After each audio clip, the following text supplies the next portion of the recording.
I believe that everybody has a story, and I'm fascinated to hear them.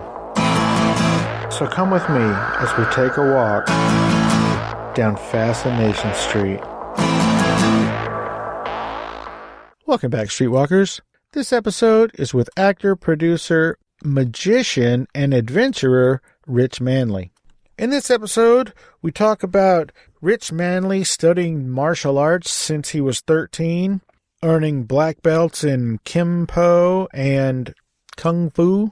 He studied with Shaolin monks. I mean, who knew that that was a real thing you could do?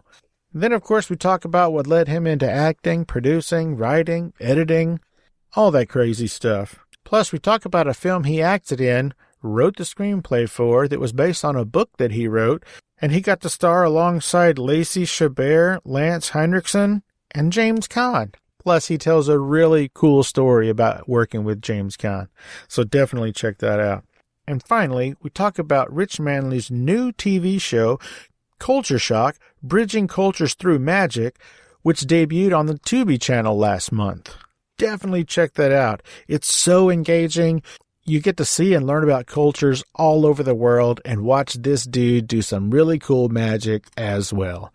It's a lot of fun. The whole premise behind the show is based on something really cool, so listen for those details. This was recorded during all the self-distancing due to the coronavirus outbreak. So if that is over by now, woohoo! If not, damn it.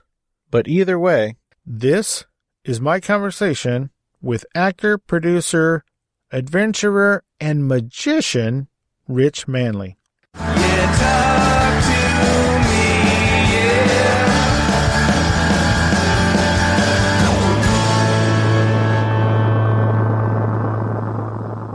yeah. Welcome to Fascination Street Podcast, Rich Manley. How you doing today, Rich? I'm good. How are you? I am wonderflonium. Thank you for asking. Now, generally, I like to start with where people were born and raised, but before that, I want to talk about that cool-ass name. Your name is Rich Manley. Yeah. I'm sure it's Richard, and you probably have 2 or 3 or 4 or 5 middle names like all your siblings? Yes. Actually, I'm a junior. I don't have the junior per se, but my dad's name is Richard Manley, and they named me the same thing, so I'm kind of like after my dad. Is your name exactly the same as his, middle name and everything?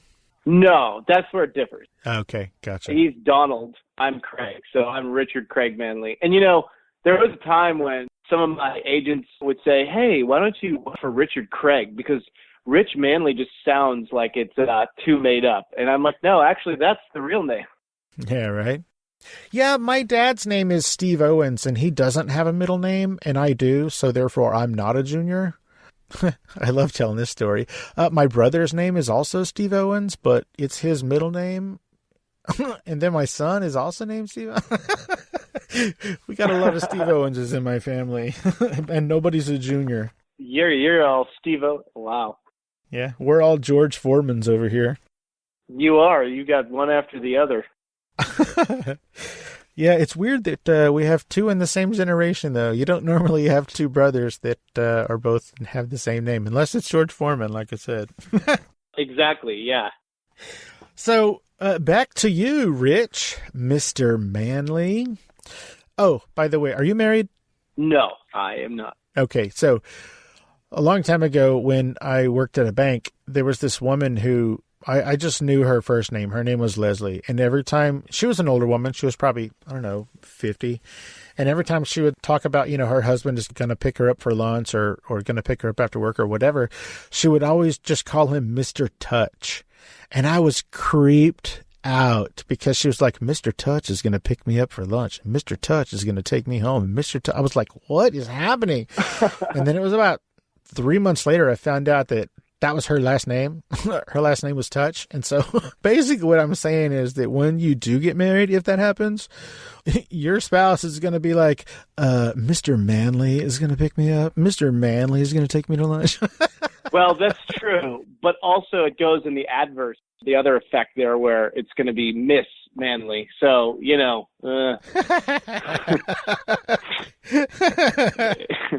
it's one of those things.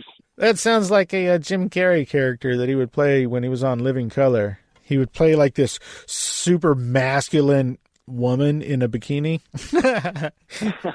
Should have called her Mrs. Manley. Exactly. There you go. All right. So Rich, tell me about where you were born and raised, man. Where are you from? I was born in Massachusetts, a small town outside of Boston, Stowe, Massachusetts.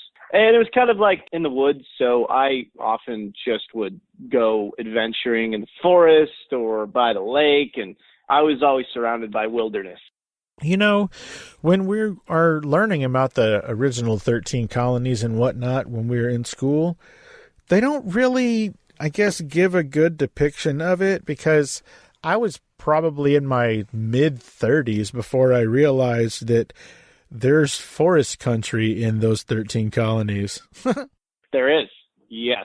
There's a lot of woods. I grew up just basically real fast learning how to survive in them. I would actually go out in the woods at night. I was weird, and I would just try to build like these shelters in the backyard where I'd go out into my parents' backyard and build like huts and teepees and different things. And my parents would be like, "Where is our son?" And I'd be out in the woods somewhere just kind of kicking it. Building a fort. Building a fort, yeah. That's funny. So at some point, you, I guess, decided to leave. What did you want to be when you grew up, Rich? It's interesting because I was always fascinated by Indiana Jones, and Egypt was something that held my attention. So I wanted to be an archaeologist, but I think the archaeology thing came out of a sense of watching a lot of movies and glamorizing what archaeology was. So I thought I'd be stealing treasures and running away from bad guys, but that really wasn't it. So once you found out that you're just basically going to be cleaning a dirt floor with a toothbrush for the rest of your life, you were like, I don't know about all that. Exactly. That's kind of, I think, what led me into acting too, because I was like, okay, maybe the real life idea of it is not as glamorous as it is in the movies. You know, it's funny. I've talked to 3 or 4 people on the show that wanted to be an archaeologist because of Indiana Jones, and then once they found out what real archaeologists do, they were like, forget that. So, yes. Oddly enough, those people went on to be actors. So he arguably had just as big of a negative impact on archaeology as he did a positive impact on acting. Exactly. I think he's turned a lot of people into treasure hunters who want to, have that adventure where they're finding things. And then the scientific community is like, well, that's well and good, but this needs to be documented, and you need to have maps and diagrams of the exact positioning of where it's found in the soil. And it's very technical. Yeah, it's very technical. They got quadrants. They map those things out like crazy. Yeah. And it's hot. Yeah. Egypt is hot, so I can't imagine, hunched over in a hole with a toothbrush trying to get out a fossil without hurting it in the Egyptian sun is a whole lot of fun. Plus there's sand in your shorts. No, I'm good, thanks. So you wanted to be an archaeologist based on Indiana Jones and stuff. Yes. When was it that you sort of focused your energy into maybe a more reasonable endeavor? I think it was around my mid to late teens. I mean, I wanted to be an archaeologist when I was like 13, 14. And so I guess, I'd say around like 18, 19, things changed because around that time, 15, 14, I was doing martial arts, and I was very big into Bruce Lee and Jackie Chan and Jet Li. I'd watch all those movies, and I just wanted to be the white version of a Kung Fu master. So I trained 8 hours a day. I was just training like crazy. It's all I ever did. I researched books on Kung Fu, different styles, and got my black belt in Kenpo, trained with the Shaolin monks, and got a black sash there and black sash in Wing Chun, and I was just crazy martial arts Kung Fu. And I think that led me into just wanting to get further into movies and film and do more action. I always had a lot of energy as a kid, and I always just wanted to do action-oriented things. And martial arts spoke to me in the sense that I could create these characters that were just kicking butt, and it just was an adrenaline thing that I just wanted to be a part of and doing it on screen. So that really led me into, okay, I want to be an action movie guy and go to Los Angeles. So you mentioned getting to train with Shaolin monks. Where did that take place and how, like, that doesn't even seem like something that is that real? Like, that seems like movies. Yeah, well, I mean, I guess you could say I always tried to find things in life that made my real life seem more like a movie. I guess that's how I kind of lived my life. But I met them in Flushing, New York. They actually came over as a performance team, and they stationed themselves in Chinatown there in Flushing. And I was fortunate enough to meet one of them, and he took me in. And it was one of those things where they trained very traditionally because they had just freshly came over from China.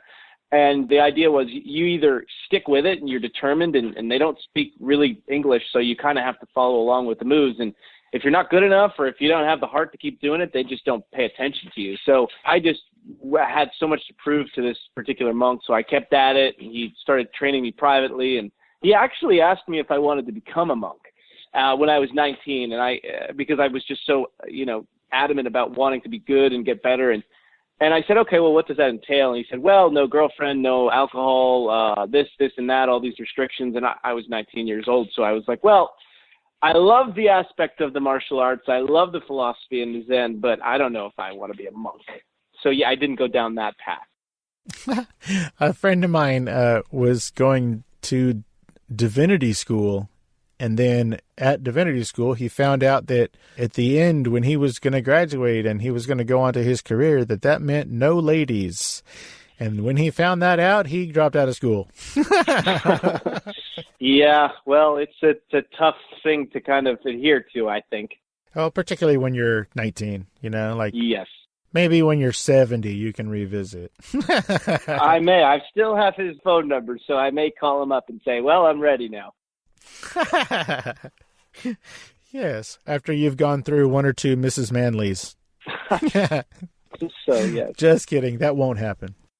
So you are a Kenpo and Shaolin monk karate guy and say it again, Wing Chun?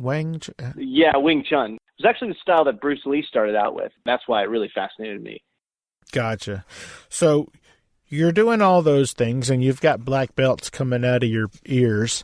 And at some point you decide you're going to go to college, right? This was all before and during college?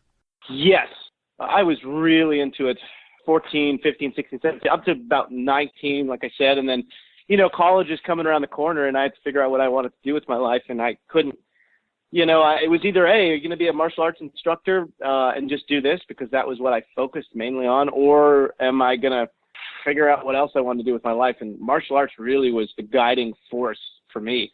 The college I chose was Radford University because my Kenpo instructor said, there's a school in Virginia or a university that you can minor in martial arts. So I said, okay, well, I'm going to use martial arts as my beacon for my life path, and this is where it's going to guide me. And so it guided me to Radford University, where I had the major in sports and physical fitness, but a minor in martial arts. So I was able to continue my training there.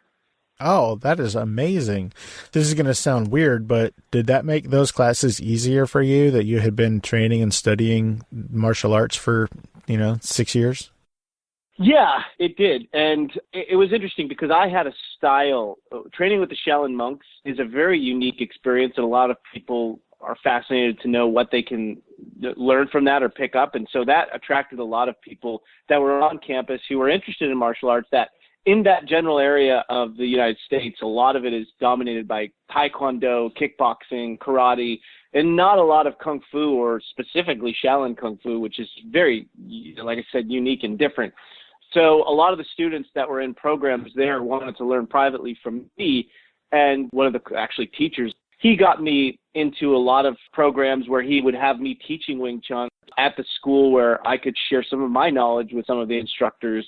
And he took a liking to me. He was my advisor as well in the program.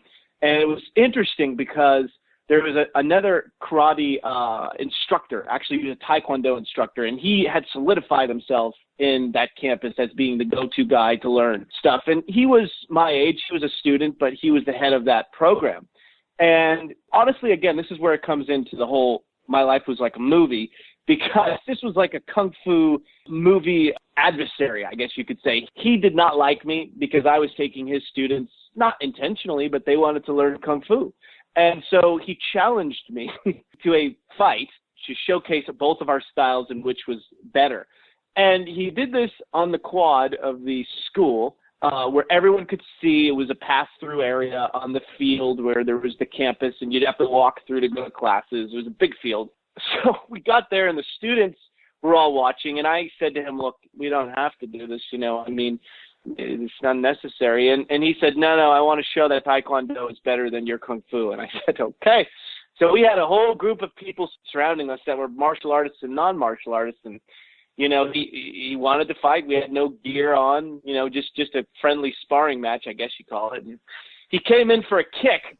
I didn't move. I just stayed there, and I stood, and I just waited for him because I knew the style of Taekwondo. It's very weak in their hands, and I knew he was going to kick me, and I kind of knew what he was going to do. And he came in, and one hit, boom, I hit him right in the face. I off-centered, redirected, and nailed him right in the face, and he went down. And it was just like that. And he was on the floor. Everybody gasped and said, oh my God, and I looked down at him and I said, I think we're done here. And I walked away with the students and carried on teaching, and he never again challenged me. But it was one of those Kung Fu movie weird experiences that happened in my life. So at any point, did one of the onlookers go, he, get him a body bag? Like from the Karate Kid? Yeah, exactly. No, they didn't do that, but there was a lot. I mean, it was a moment in my life I'll never forget, because it was just surreal that I was being challenged by someone out of jealousy. And, it happened a lot in China. I mean, they used to challenge each other all the time. Oh, my martial arts is better than your martial arts. And there was a lot of ego of which one was better, and they always needed to challenge each other. And to me, I didn't care. I just wanted to practice. Well, to be fair, we do that over here too. You're driving around and you'll see my kid is an honor student at whatever school, and that's how we do it. We're just like, oh, my kid's better than your kid. Oh yeah, well, let's take him to the quad. Yeah. There you go. Yeah. Well, my kid could kick your honor kid's ass. How about that? There you go.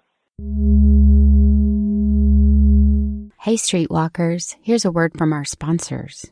Hi, I'm Erica. And I'm Cassandra. And we're the hosts of Trashy Trashy. We're a podcast filled with trashy news stories and garbage people. Did you leave the scene of an accident to go tanning? Do you refer to wearing the strap down on your Crocs as sports mode? Have you ordered Domino's online before they even open in the morning? Are you switching the same AAA batteries from your TV remote to your vibrator instead of just buying more batteries? Or are you normal? Check us out wherever you download podcasts. Let's get back into it. So, while you were at Radford, besides martial arts, you also studied acting and media, right? Yes, media studies and filmmaking, and I was very heavy into that. And I made some good friends over there in the media department, and they let me use their cameras, and I was always filming independent films. And it was a funny story. I guess I have to give my acting teacher props, but I mean, I actually failed acting. I failed the class. Job.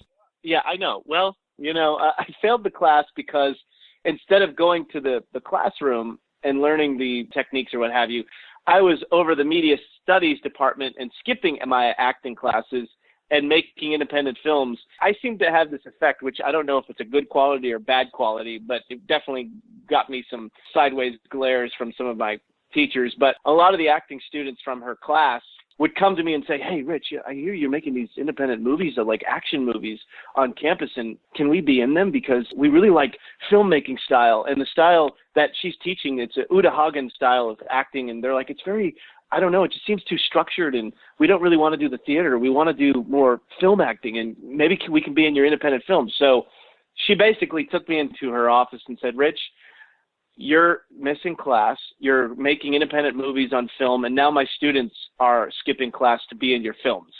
And I said to her, can't this be part of the acting, and wouldn't I be able to some sort of extracurricular credit or whatnot? And she was like, no, I'm going to have to fail you.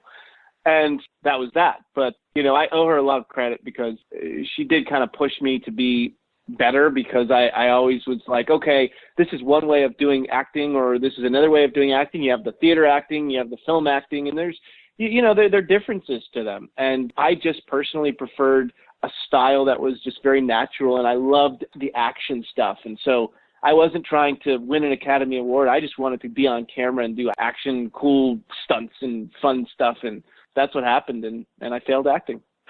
So there you go. Well, you failed up. You failed up because you might have failed the class, but from what I can gather, you have made a career for yourself, both in front of, behind, and beside the camera. Yes. So, why did you decide that you were going to go in the acting and media path? Like, I know that you were going to let martial arts sort of, be your North Star, be your compass, but how did that translate into taking all of these acting and failing all these acting classes in college?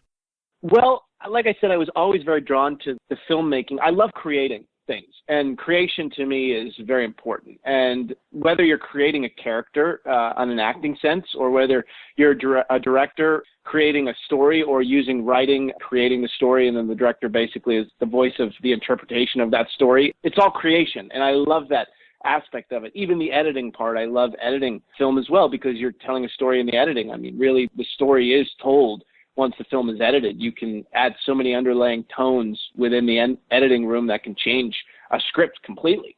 And so just the whole process to me was fascinating. And for me, even when it came to martial arts, my mantra for life is that I want to learn as much as I can about a particular field as possible. So when it was martial arts, I would study so many different styles.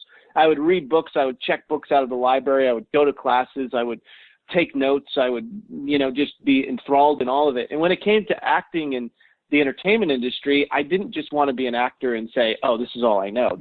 I'm just the guy in front of the camera. I read the lines and portray the emotion, and I get the point across, and I'm basically the guy in front of the camera. No, I wanted to know the camera angles, the camera movement, the creative aspect of cinematography, then also the direction and what the director's role is. And as a producer, learning the production and what goes into getting something made, and then the writing aspect, where I've always been a writer. I've always enjoyed writing, and I've done it on my free time, and creating the story and then having it be visualized through the camera.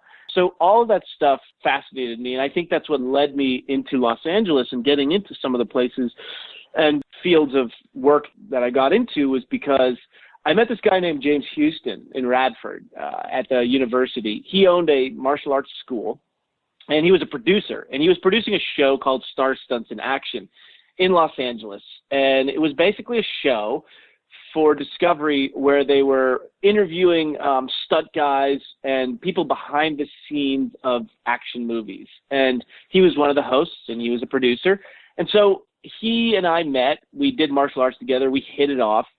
And he brought me to Los Angeles as a production assistant, and I got to learn the ins and outs of how Los Angeles works, and made a bunch of contacts in the stunt world. And it really was a testament to the fact that you have to love what you do, and whether you fail acting or not fail acting, it's about the persistence, and it's about the connections you make, and it's about the people you make, and it's about those relationships you build. They're the ones that really help you get to where you're going to get, and you need to have that determination and persistence to keep at it, because there's going to be so many failures that you're going to have. And if you love it, you just keep going.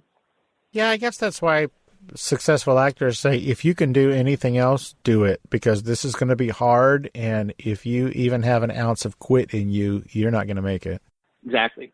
So I am born and raised in San Antonio, Texas. That's where I am now. Well, just outside of San Antonio. And we have a guy who's lived here for as long as I can remember. And you've worked with him. His name is Tommy Lee Jones.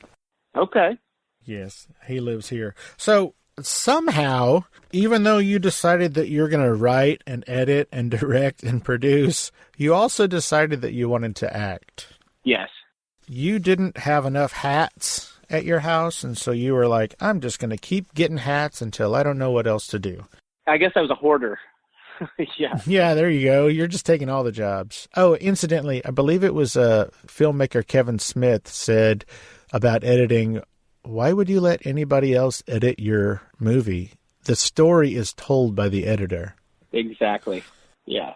So I think that goes right along with what you were saying earlier. Yes. So you went from stars, stunts, and action, and then you just were like, you know what? I'm going to try this Hollywood thing out.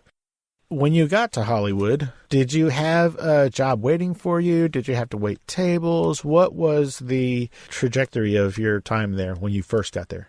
Well, that was interesting because when I was that age, I think I got to Hollywood around like 23, my early 20s. I think it was 23, 24, something like that. But I was just very hard-headed. I had this martial arts mentality of just keep pressing forward. And, you know, although you want to have a plan of attack and you want to be able to execute it, mine was more of this youthful energy of, oh, I can go and I'm going to conquer. And it was more of like a Genghis Khan mentality.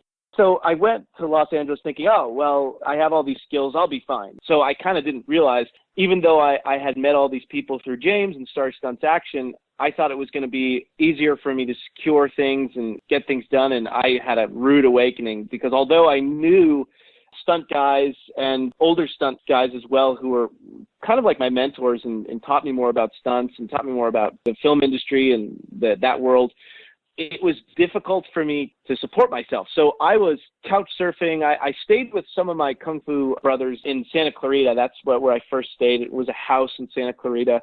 And a little bit up the ways on a hill was a guy named Anthony DeLongis, who was a stunt coordinator and stuntman. And he actually taught Harrison Ford in Indy 4 bullwhip techniques, and he did the bullwhip stuff in the rundown. And so he's been around and teaching and working as a stunt coordinator for a long time in front of camera. And that's why I wanted to move there, so I could be closer to him and work with him. And I realized that when I was in Santa Clarita coming to Los Angeles for the first time, I had such a drive to get into the city that I was like, oh my God, I'm wasting all this money on gas. And I barely had a car that ran. And when I was going for auditions, I'd pack clothes in my trunk of my car. And I would drive from Santa Clarita to Los Angeles. And I would stay a few days with friends or people that I had met and said, hey, can I just couch surf and stay on your couch or whatever, or stay over at friends' houses? And they would look out the window, or they'd see me basically opening up the trunk of my car, and there is all these folded clothes and shoes as if it was like a closet. And I would have hanging shirts, and I was basically living out of my car and having a home base in Santa Clarita. So I really had to build myself up from basically not having a lot. And the jobs that I got, I did a lot of background work too. I was in the Screen Actors Guild, and I said, okay, well, maybe this is a way for me to make some money. I did that. I worked as a doorman for Chanel for a while. That didn't pan out so well. I wasn't doing so well being on time there. I was in Beverly Hills, and I was stuck in traffic. And then I tried doing the server thing, but I was doing more magic tricks and cards for people than actually serving them, so I was fired from that.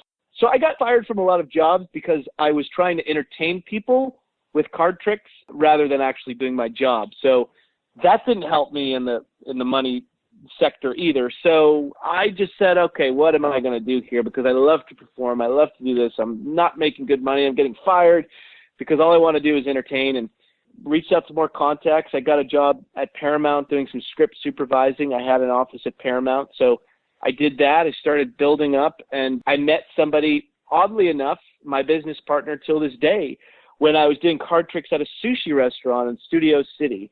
And all the sushi chefs were watching me perform these card tricks and doing these crazy things for guests. And this one guy, his name is Barry Bernstein, he saw me doing these tricks, and he came over and he said, I'm an accountant, and I rep some magicians that go to the Magic Castle, and if you need an accountant, here's my card. And so that's when things changed in my life, because meeting him was when I started my company. He showed me how to go through the S-Corp and LLCs and all of this, and we built my company up.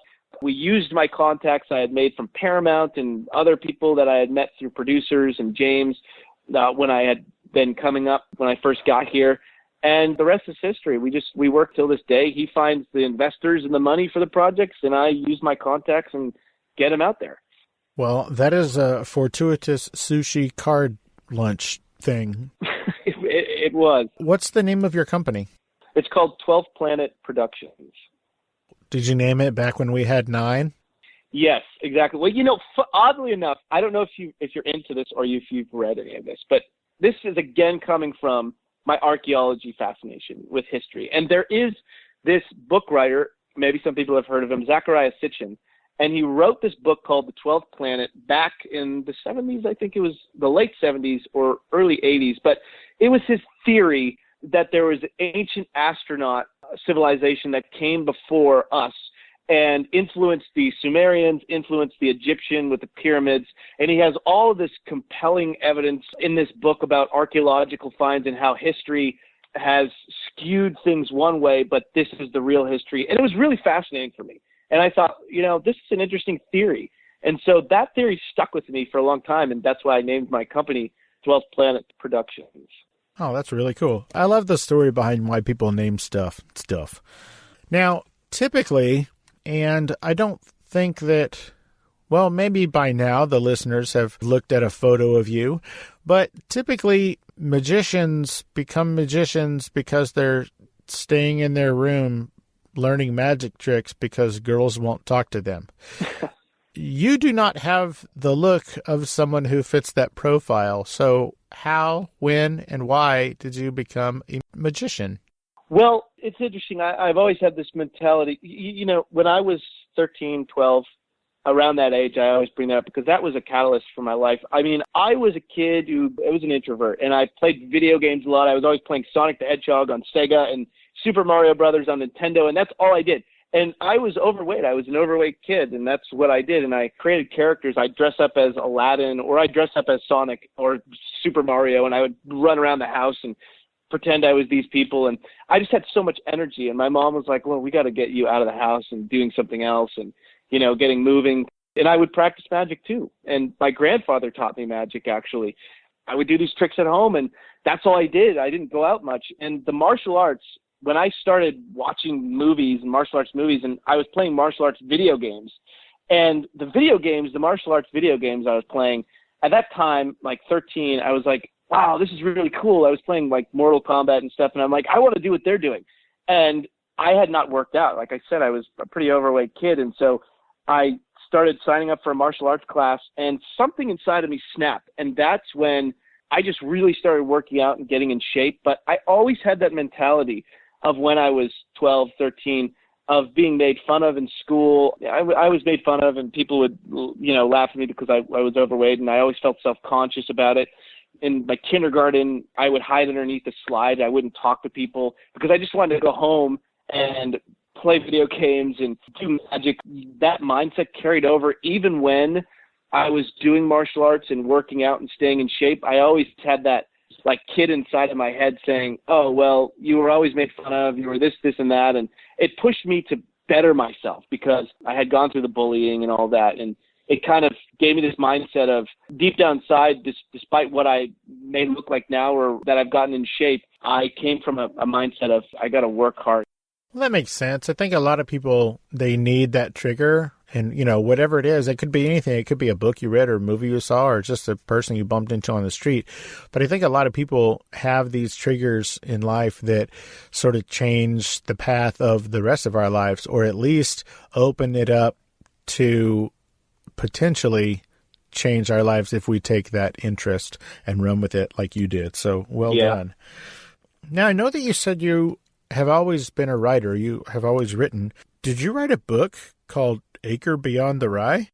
So, yeah, that was a book I wrote late teens, early 20s, I think. And it was a book that soon got made into a movie that I always wanted to make it into a movie. And I never got the chance because I didn't have my production company. So that was the idea, is I wanted to make this a screenplay. So I wrote this 300-page screenplay. And now, if you know about scripts, normally they say that a page is a minute in a film. So normally scripts are about 90 pages or whatnot. Right. I had a 300-page script. So this was like a Lord of the Rings epic. And, it was written in script format. So I went to this guy who was a friend of the family who was a publisher, and he'd written books. His name was Dan Hood. And I said, Dan, I've written this book or screenplay book. Could you help me put it into a book format? Because this just seems like a massive undertaking. So he took it and he said, yeah, let's work on this together. So he took my 300-page script writing and helped me turn it into a book, and we published it. And then that was out there for a while. And then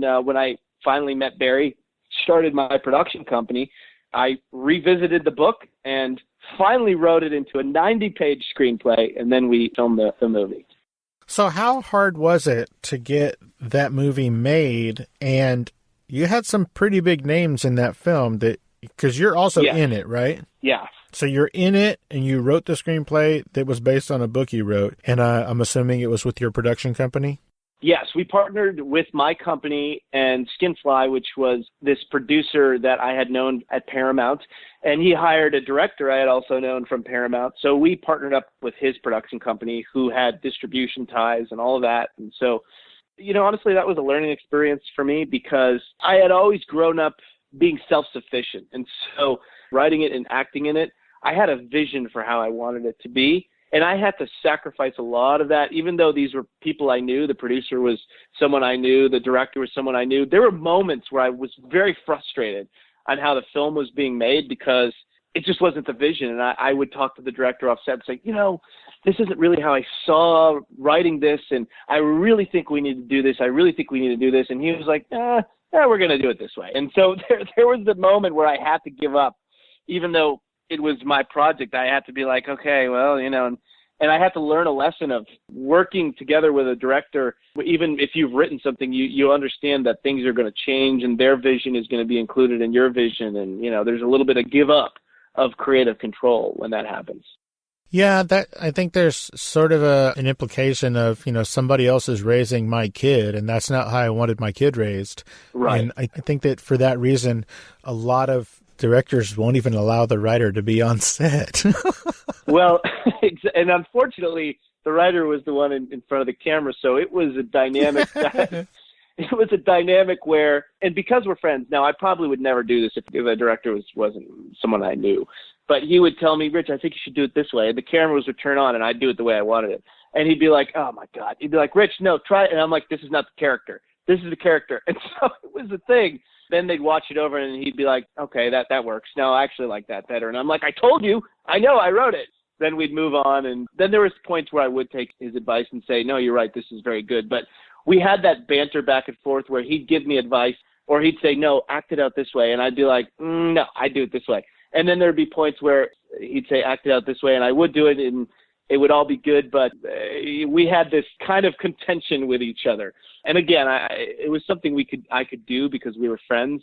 It just made for an interesting time. And James Caan, actually, it was interesting working with him too, because he pulled me to a side as well, because there was an incident, we were shooting a scene, and I didn't really like the way the direction was going. And, I pulled the director aside. I said, let's try it this way. Let's try it this way. He's like, okay. And then James basically spoke. He's like, well, we'll try it this way after we do it one more time this way. And so the director had James do this thing, and James was like, this is not going to work. I don't like it. Let me do it this way. And he changed it to the way that I wanted it.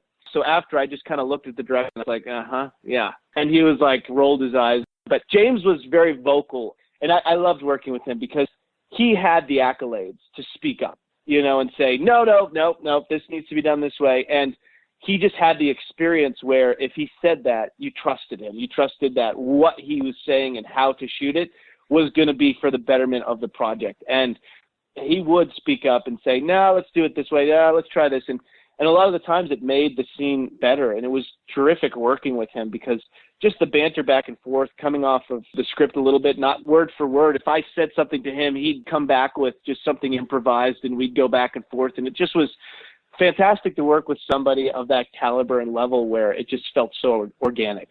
Well, I was going to ask, with names like James Caan, Lance Henriksen, and Lacey Chabert, if you're pulling the director aside, are they all just huddled in a corner going, man, look at the balls on this kid. Who's this new guy? That may be what they thought because they didn't know we had a relationship. They had to have. Yeah. Because I'm assuming that these three people did not know who you were, and then you're telling the director what's up? Yeah, and so I remember James actually pulled me into his trailer. I was walking back to set, and I remember James walked out of his trailer, and he saw me, and he's like, kid. And I was like, oh, okay, all right, I'm coming into the trailer. And he says to me, he's like, look, I read the script that you wrote. Now, read the script that the director wrote, because there's some rewrites. He said, and I want you to know, you got a good mind on you. You got a good head. You got a lot of potential. and I like the way you wrote this. The way this is being changed, let's stick to your script, kid. Okay, I'll talk to the director. I like the way you're wording this. I'm like, okay. I'm like, well, you talk to him. I said, he's a friend of mine, but I think if it comes from you, it might be. So he actually commended. He's like, stick to your guns. Speak up, because I think you have the right mindset for this. You know what you're talking about, even though you don't have the experience. I trust your judgment. And I'm like, that was nice to hear from James. And so I left. I thanked him, and after that, we started shooting again. And the director was more apt to listen to some of my suggestions and I wouldn't do it in front of the whole set. I wouldn't say, oh wait, everyone stop, hold on. After a take, I'd go up to him and I'd just say, hey, what do you think about this? Because, this was good, but I think if we take it this way, why don't we try that? And he'd say, yeah, okay, let's do it. So he was a lot more apt after James talked to me. I don't know what he said, but there was this air of, oh, let's listen to Rich a little bit more. And it was really interesting. I was very honored for that to happen. Well, that sounds like an amazing experience working with a Hollywood icon. Yeah. Man, you really do live your life like it's a movie. I mean, you only get one shot at this go-round, and you sure are making the most of it. I'm trying. Hey, Streetwalkers, here's a word from our sponsors. This is Alan Bishop, head alchemist at Spirits of French Lake Distillery. We're glad to introduce to you our newest bottled and bond bourbons, the Lee W. Sinclair 4-grain bourbon and the Matty Gladden High Rye bourbon. As always, these two bourbons are deeply rooted in the history of our location in the Black Forest of southern Indiana. Always double pot distilled, never chill filtered, made using the finest grains, alternative and historic yeast strains that we propagate ourselves, and the methodology that once made southern Indiana an epicenter of American distilling. Matured gracefully in 53-gallon No. 2 char, new American oak barrels, using a low 105 entry proof. The Lee Sinclair presents an oak-forward profile, which pushes forward the definition and conversation about bourbon possibilities, while the Matty Gladden graces us and demonstrates respect with her 35% rye mash bill. It's not just the spirits in the bottle, it's the spirits of the place. Respect the grain and drink responsibly. Let's get back into it. Right now, Rich, I want to talk about this new thing that you're going to have going. It's an upcoming series. It's called Culture Shock, bringing cultures through magic to the Tubi channel. Is it a channel or a network? Yeah, it's Fox's streaming platform. So they're owned by Fox TV. Okay. So, again, you're in front of the camera, behind the camera, on the side of the camera, under the camera, over the camera. You're wearing a lot of hats on this thing, man. So you're the host, a producer, writer, director. Tell us about this show. What is it? Well, the show is a travel adventure show that bridges cultures through magic. And like I said, I learned magic from my grandfather, who was a surgeon.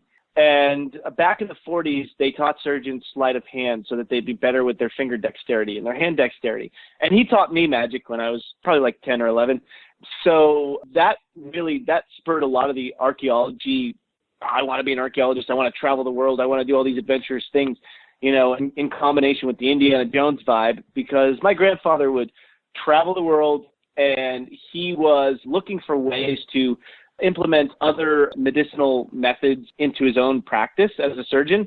So he would go to the Amazon, to Peru, and learn about plants and medicines and herbal remedies, and then places like Tibet and learn about spiritual healing and meditation, and then come back home and incorporate that into his medical knowledge. And when he went, he would do magic tricks for these people in the different cultures. And he kept a notebook of all the places he went and all the adventures he went on. And he was a rock climber. He scaled the Matterhorn in Switzerland. He went on treks deep into the Amazon. He had this all documented. And he gave me this travel journal. And the show is me following this journal of his, going to all the countries like a roadmap that he visited and adventuring to these remote locations, meeting the people, performing magic for them. And then they in turn show me their traditions, their culture, and integrate me into the society, which then the audience basically gets to experience that through me. And so it's been a fantastic experience. That sounds like a really innovative and adventurous show. I don't think I've ever heard of anything like that, much seen anything like that. I mean, yeah, there's travel shows and there's also magician shows, but I think that's a really, really cool way to, like it says in the title, to bridge cultures and to sort of get to know a little bit more about them and them get to know a little bit more about you. I think that's a really cool way to do that, man. Good job. Yeah, thank you. Thanks. You're welcome. not last April because the world was locked down with COVID, but the previous April of 2019, my wife and I, we were lucky enough to be invited to Clint Howard's birthday party, his 60th birthday party, and he hired a magician for that birthday party. And I've never really seen a magician, live. Yeah. That's just not how my life went. I didn't see a whole lot of magicians. But this dude, and this was, no stage. I mean, he was doing this in the driveway or whatever. We were all sitting down. It was a catered affair. It was wonderful. But this guy, he did this one trick. It's the only thing I remember because it basically erased the rest of the night because this trick was so mind-blowing. And some of the other audience members, the guests, they were freaking out like the world was about to end because of this trick.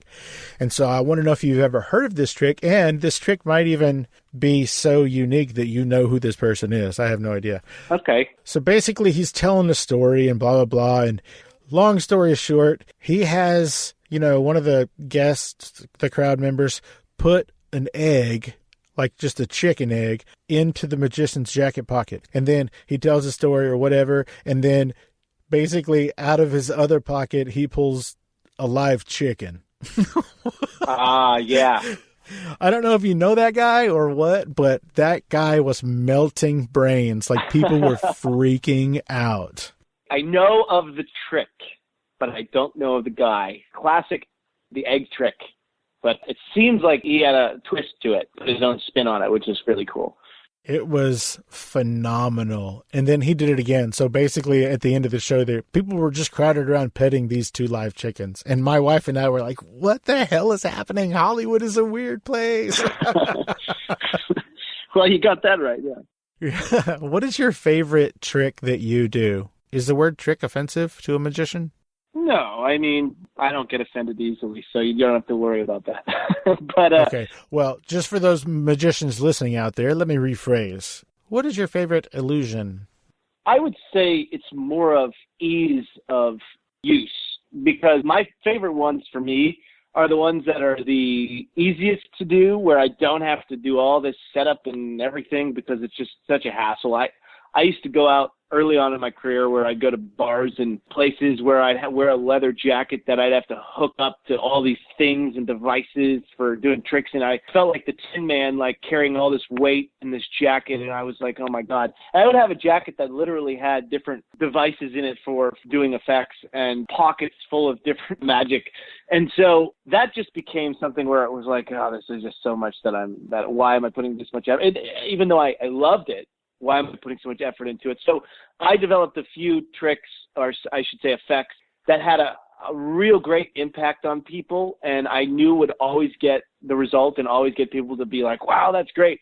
But they were also just really easy to use, easy to do and perform. So my favorite effects are, there's one effect where I have someone pick a card. And I would say in general, even though I do a lot of effects where it's street magic, where I can take a soda can and if it's empty, make it come back to life, or do stuff with coins, or, I can make things levitate. I do all that stuff where it's just ordinary objects, but I love cards. It's easy to use the cards for me. Ever since I was a kid, I've been playing with cards.